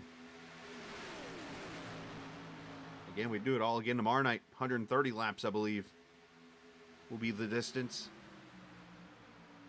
In the next gen car, the Cup Series 811. Cup Series for Sim500, 8:15 Eastern Time. And of course, the next 5 weeks here for the Grand National Series takes us to some worn out surfaces. Rockingham and Iowa the next 2 weeks. And before we have Easter off, and then we head to Bristol and the High Banks there before Texas. And then Talladega after that before we hit the month of May.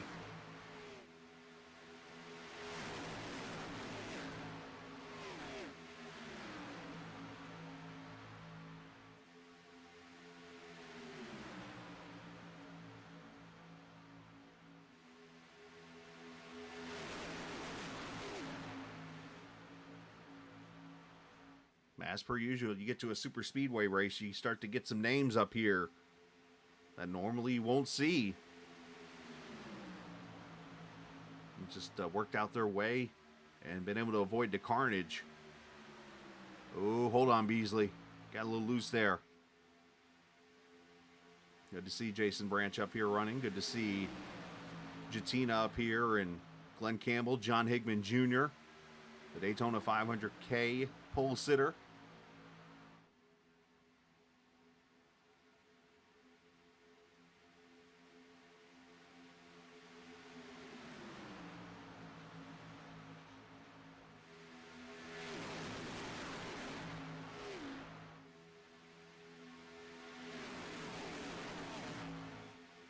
Up caution is out.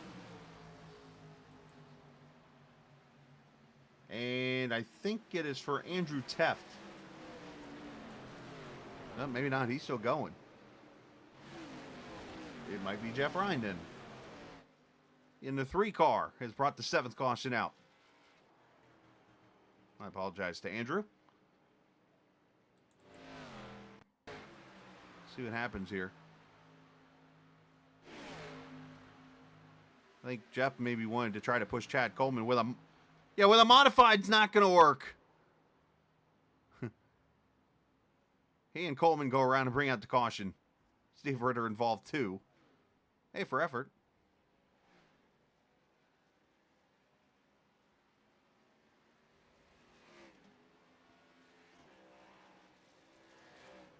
All right, let's see if the leaders pit. If not, we're going to talk to somebody.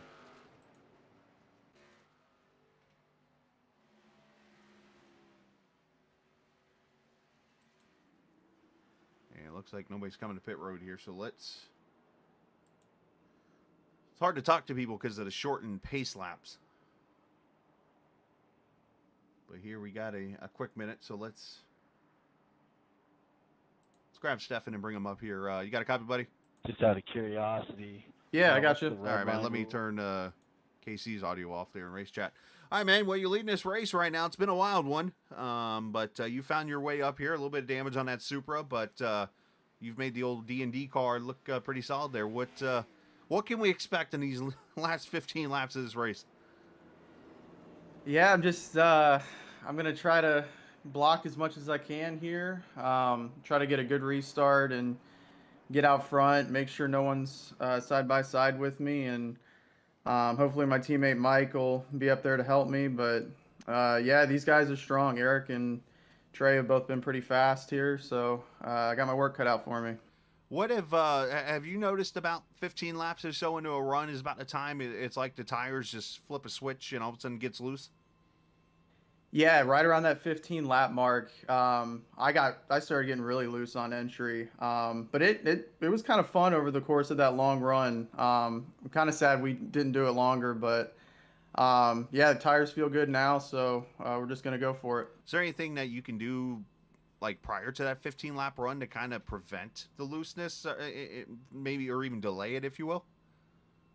I mean, you can let off a little bit going into the corners and try to stop from turning the wheel too much. But it really happens no matter what you do, especially Right. if you're up in the draft running really fast and stuff. All right, bud. Well, hey, good job so far. Got one to green, and maybe we'll see you in victory lane here in 15 laps, if not more. Thanks, man. Appreciate it. All right, you too. That is Stefan Marinek in the number one. So we move him back down to where he was, which is the turn one heroes.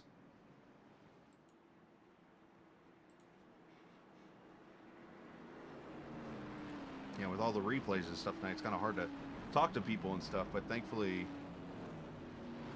had a minute there we could talk to some people.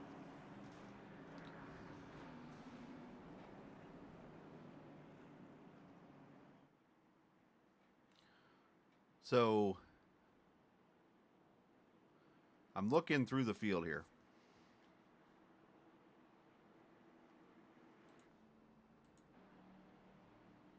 Could this be? Look at that car. Not here to jinx him or anything, but Joey Gentina, that car looks clean. And he runs in the 6th position.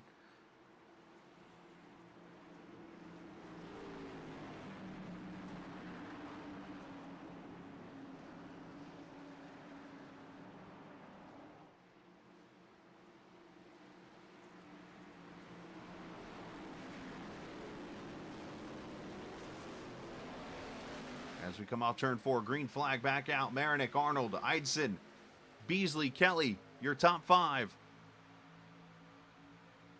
Gillenwater also there.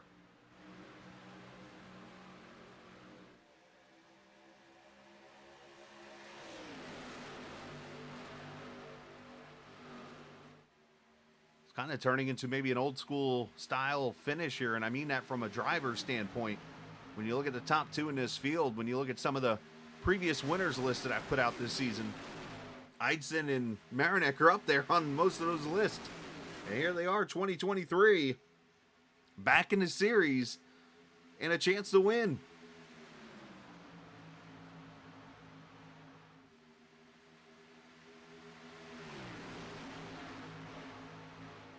Arnold getting a push down the back straightaway from Kelly. Here comes Eidson, jumps out of line.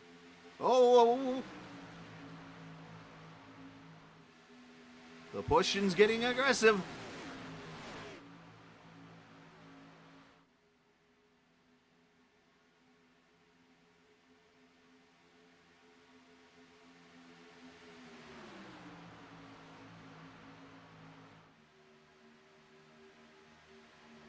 And of course, now they got to be careful because with the aggressiveness, it's going to create this car to get looser quicker.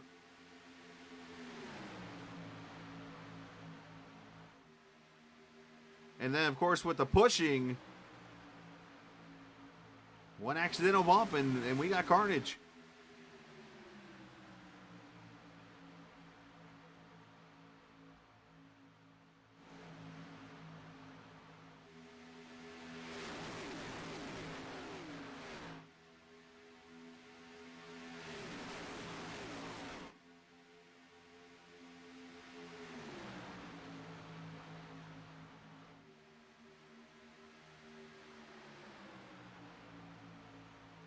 Marinick ends up holding on to the lead with help from the 39 of Beasley.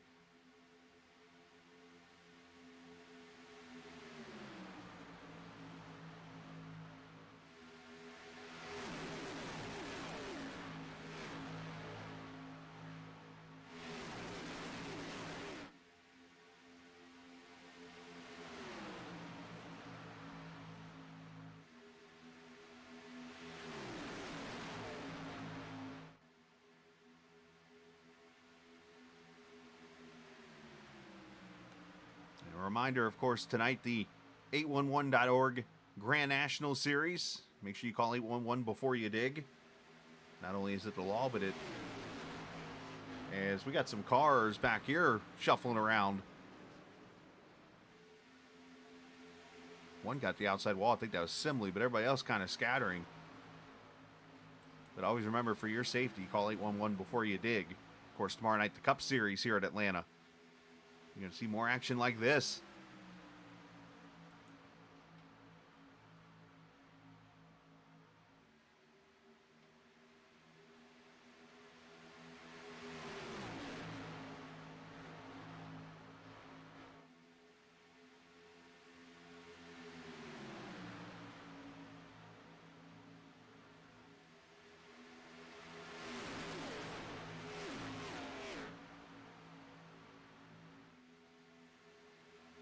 Across the line, 8 laps to go. Kevin DeBrown starting to make some moves himself, gets into the back of Campbell, puts him in a wall.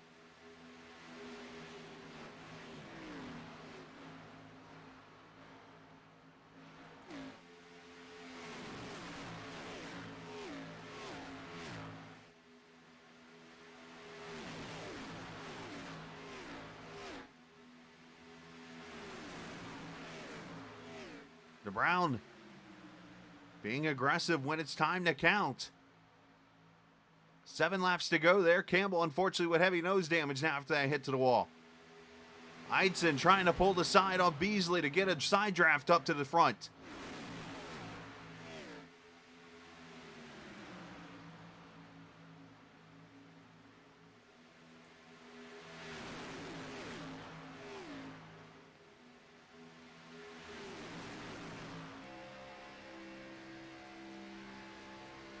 As we see a lap car up ahead, they're going to have to maneuver around him real quickly, see if he goes to the apron or if he just holds the bottom line here.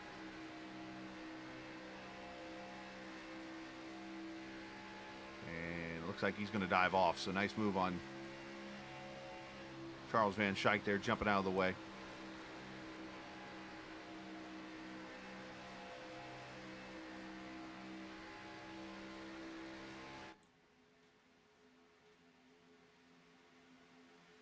Five laps to go. As they say in super speedway racing, if you're in it, you can win it. There's about 14 cars in his lead pack. However, as we saw in the truck series back in the winter, Brian Wertman wasn't even in the lead pack, and he came through and won that race. So when you look at people back in this pack, where Mojica and Fuller and Standish and these guys are, they could win this race.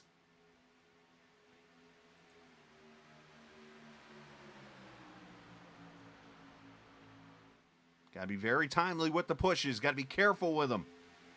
And you got to be able to square up on the car to be able to do it. And not to mention, these cars are going to start getting a little dancy on the older tires.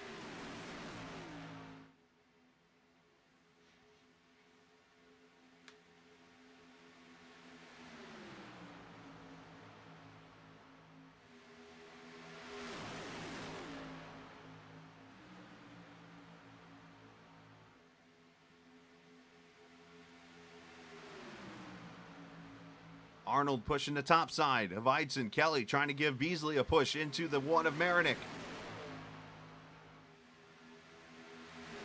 As they come off turn 4, 2 laps to go this time. You see Gillenwater on the inside, and there's the boss man, Joey Jatina, top side. And he's got the ever so aggressive Kevin DeBrown pushing. Doy Woods joining this battle now. There's Casey Duncan in this pack. But Casey, from what is Casey in it? Yeah, he's in 11th.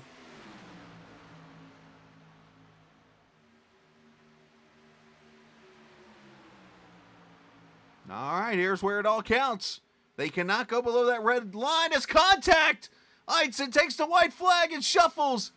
Or gets shuffled out of line by Marinick with the contact.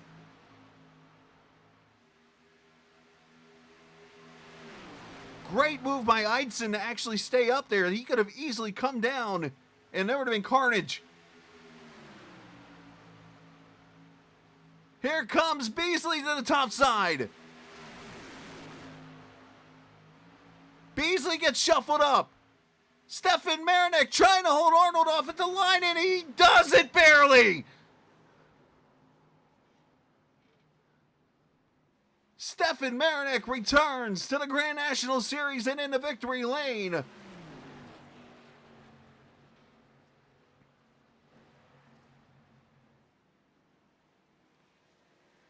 And I think that was a, hey, I don't appreciate that move, Mr. Stefan. Hit.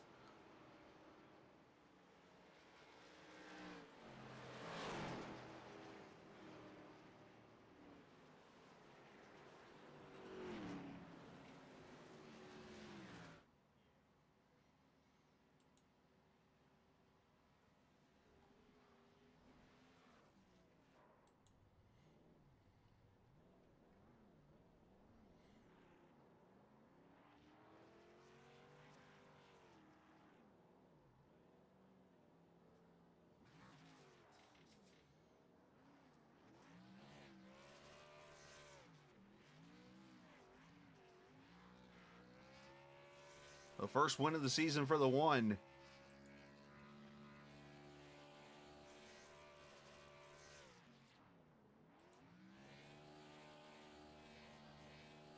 An exciting finish. Last 15 laps of green flag racing.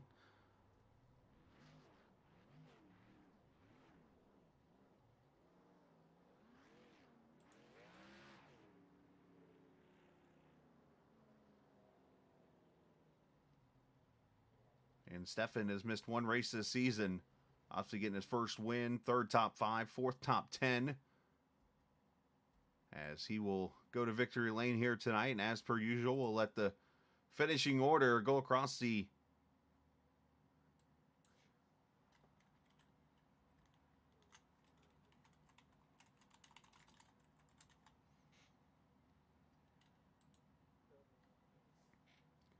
as you see Marinick going to victory lane here. Eric Arnold, Mike Kelly, Richard Beasley, and Bob Gillenwater ends up with a top 5. Let's mute the chat and let's grab our top 3 drivers here.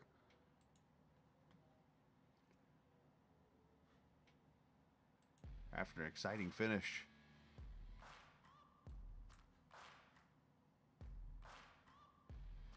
Mike Kelly continuing his pretty impressive season so far. As we bring him up here to the booth, Mike, man, nice job tonight. Another great race for you. Wasn't the cleanest, but man, you kept your car up there in the top 5 to top 10 most of the night. And obviously, when things got crazy there in the last 1.54 miles, you found yourself P3. Yeah. All right. I'm getting interviewed. I was like, what's going on here? I'm time warping. Hey, let's do the time warp again. I made the podium. Wow. Hey. No, yeah. That was wild. I was just discussing with Trey there what was going on there in those last few laps there when you pulled me up, and yeah, that was a heck of a race. Was just trying to help Stefan maybe get a break and get lucky, and it all worked out pretty good for me, actually. I was just happy to finish in the top 5 and not get killed. And I got some good breaks there and almost got a chance to steal the win away from Stefan, but I was just, mainly just trying to stay with him and keep focused on getting him to the win there so we could get a Turn 1 Heroes 2 on the top, 2 in the podium. That's a pretty good night. Yeah, it was a pretty good night, and I'm still trying to figure out who was more shocked, you or Brendan Fraser last Sunday night. But anyways, Still a great effort when it was all over with, man. Talk about the racing, because we had the same situation, I remember last season, where it seemed like the tires would go about 15 laps, and then it would get to either a temperature or a wear where, no pun intended, that it would just fall off and you would become loose as all get out. Yeah, it was weird. I don't know. Yeah, it could have been a temperature because that it hit. I'm not sure. I'll have to get to the engineers on that. But it would just, at a certain point, you just start to feel it. It had a lot of grip, but it just kind of became drifty to where, because sometimes when you're coming into the corners with these packs, it's hard to see past the cars, and right. find yourself missing your mark a little bit. And if you put just a little too much wheel to the left to try to recover from missing your mark, all of a sudden it wanted to just get loose. And I never got loose enough to where I found out if it was unsavable or not, but it got really sketchy there. So, when we were on that last run, and it was like I had just enough fuel to finish that out if that one run would have went green the whole way. And I was like, man, I don't know if I can even, I was like 40 laps to go, and I'm like, I can't even imagine driving this thing for 40 more laps. But fortunately, we had plenty of yellows to take care of that, and got good track position, which was a key, and just maintained it, survived the wrecks, and brought her home third. Yeah, it was a great third place finish, and a great way to explain that. And the only thing I can think of a comparison to it is a bumper hook, almost, if you will, because when you're at a super speedway and you're either pushing somebody or you're being pushed, the pushes can go well. Just like you could be turning the corner here and you're going well, and then all of a sudden, bam, you're gone. Yeah, that's kind of what it felt like. And it took, it's almost impossible to go 3 wide with the way it is. It's even when the tires are good. So it just makes it to where at that end there, when we're all running in a pack, it was sketchy to be side by side, let alone even attempt to go 3 wide. So wasn't a lot of passing. So track position came everything. It's just a weird kind of racing, but it's fun. It's a lot of fun, but you really can't go nowhere. But it takes so much focus just to run in that pack and do everything right and not crash that it keeps it interesting. Absolutely, man. Well, great job tonight. Shout out to whoever you like to, bud. Yeah, shout out to Trans Service for being on the car, and NC811, my Monday night sponsor and associate sponsor here tonight. All the other sponsors here at Sim500 Race City Motorsports, I think it is, and all the sponsors. Great support for Sim500 and the admins. Captain Esports Network, great broadcasting. Love to watch them. Turn 1 Heroes, shout out to Stefan for bringing home the win. We've been getting a lot of win in Turn 1 Heroes. Scotty's had 2 wins in the GOAT Series. I won last week, now Stefan. So Turn 1 Heroes running strong, and special thanks to the smoking hot wife. And it's my birthday. Hey, so happy birthday. Yeah, I got on the podium on my birthday, so good night. Happy 63rd birthday. Anyways, all right, congratulations. 56, you're close. Oh, I'm sorry. I just do a number out there. Hey, your second top 5 of the season, by the way. All right, well, just doing what I need to do, staying in that top 10 in the points, and trying to make it into the chase. Absolutely, man. Well, hey, happy birthday. Your AARP card is in the mail, and awesome. we'll see you tomorrow night, buddy. Thanks, Chris. You too. Look forward to it. Yes, sir. Mike Kelly, the third place finisher tonight, as he goes back down and talks with his Turn 1 Heroes. Great point, though, by him on the teamwork. There's a lot of the guys doing some winning here lately. Simley got another win last night, apparently. I've learned in a race. So, all right. So I heard Eric was getting his headset changed. So let's see if he was able to pull that off. And if not, we'll go talk to the winner real quickly here, and let's see if he got his headset changed. Eric, you there, bud? Yes, sir. All right. I overheard you say in chat that you were changing your headset or something there. I guess you must have went to Goodwill. Anyways, great job tonight. Second place run there after you tried 2 tires. You got loose. Then you decided to join the party back there. And things happened, and you came back and finished second. Dude, I don't know how I finished that race. That first wreck, the big one that happened. The big one, yes. I don't know how I made it through. I was caught all the way in the middle, and I just stayed on the brake and started driving down the track and swerving, missing cars. I don't know how I did it. Sometimes that's what you got to do, is just shut your eyes and hope for the best, I guess. Or, I mean, yell Leroy Jenkins or something. Well, they were wide open, dude. Right. I mean, you got to do what you got to do to miss a wreck sometimes. But, heck, all that force sometimes even does it. But needless to say, man, it was still a great effort. And I know last Sunday night, kind of was a rough one. Had a little bit of a rough finish there at Phoenix with the way things go. So that had to make you feel better coming back tonight.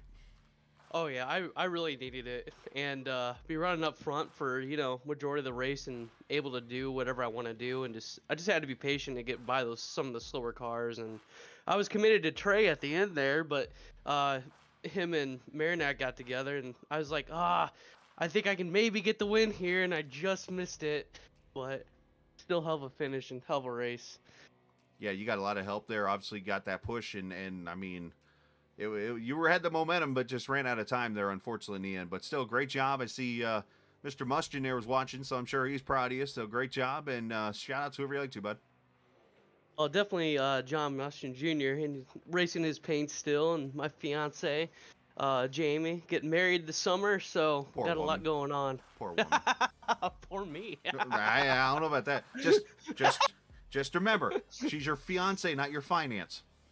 It's all in the lettering. But yeah, I think John Mustang Jr. is gonna be coming out with some new paints for me here soon in Stony, so hopefully get some bright new pretty colors. That'd be cool to see, man. Well, I wish you the best, man. We'll see you tomorrow night. Thank you. Eric Arnold finishing in the top 3 in all seriousness. Good job. Congratulations to him on getting married. He and his fiance. If I was her, I would be calling him my finance. True story. All right, let's get our winner up here. It's one of the rare times where I actually interviewed the winner before, and he actually won the race. Usually it doesn't happen that way. Usually, like, they end up wrecked or something, like a broadcaster's jinx. But Stefan decided to actually win the race tonight after I told him to. So congratulations, man. Welcome back to Victory Lane. I know it's the first time you and I have talked in Victory Lane, but I know it's not the first time you've been here in the series. Yeah, thanks. It feels good. It's been a couple years since I've won anything on iRacing, so it's definitely nice to finally get a win again. And shout out to my teammate Mike for giving me that last push there at the end. That's the whole reason I beat Eric. I edged him out at the line was because of that push. So thanks to him, and sorry to Richard for putting him in the wall in turn 4 there. I didn't mean to do that. I had to throw the block, but I didn't mean to put him in the wall, so I apologize for that. But yeah, it feels good. It was an exciting race from my point of view. Yeah, I was going to say, talk about that last lap, because I know it looked like I haven't seen the replay yet, but I overheard Mike say something about netcode, so maybe some netcode between you and Trey potentially there, and just talk us through that last lap and what all you had to do, because I mean, you look like one guy fighting off a bunch of people. Yeah, it felt like that. Yeah, I think coming to the white, Trey and I got together, and it felt like netcode to me. I don't feel like I came too far off the bottom, but I'll have to look at it again if that was my fault. Apologize about that. And yeah, I got clear going into 1 and 2, and felt pretty good, but then I started losing momentum to Richard, and he had a run coming on the outside, and I threw the block a little bit too late, and we kind of got together.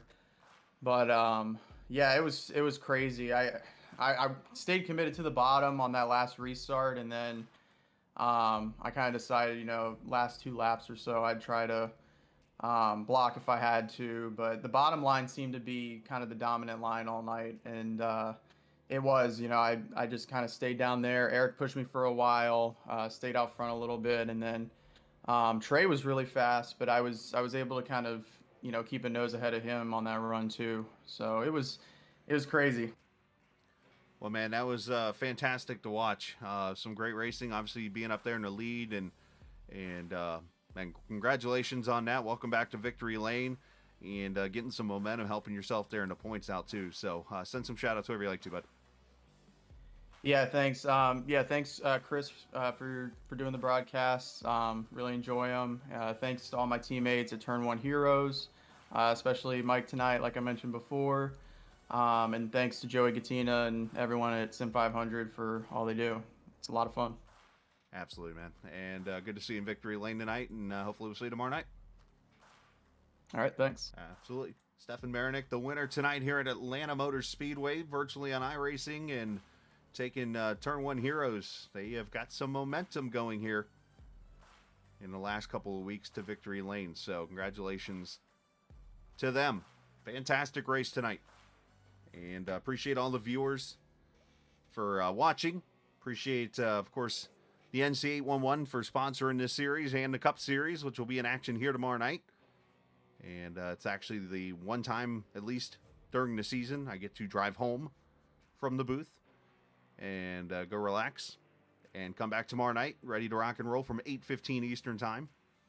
Obviously, it's just a sim, so I'm just kidding on that part. But we'll be here tomorrow night, 8:15, ready to rock and roll. So appreciate the viewers again. Appreciate 811. Appreciate Sim500 for allowing us to broadcast each and every Sunday and Monday night. Look forward to seeing you guys tomorrow night. So always remember, this isn't just a game.